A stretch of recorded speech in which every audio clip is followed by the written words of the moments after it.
সুপ্রিয় দর্শক শ্রোতা, আজ আমরা দেখাতে চলেছি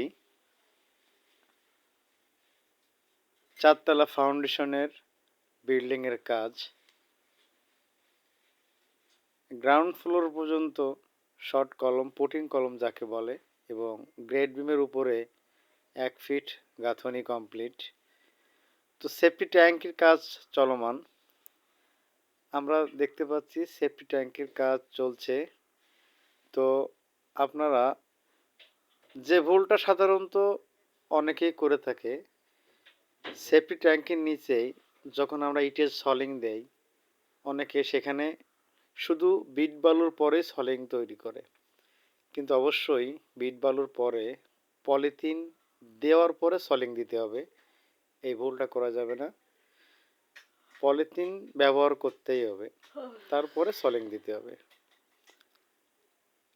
এটাই সেফটি ট্যাঙ্কের নিচের কাজটা। তারপরে আপনার 4 ইঞ্চি পরিমাণ ঢালাই, তারপরে ওয়াল গাঁথনি, প্লাস্টার, নেট ফিনিশিং।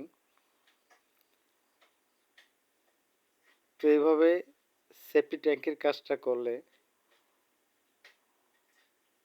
সেফটি ট্যাঙ্কটি খুব ভালো হবে।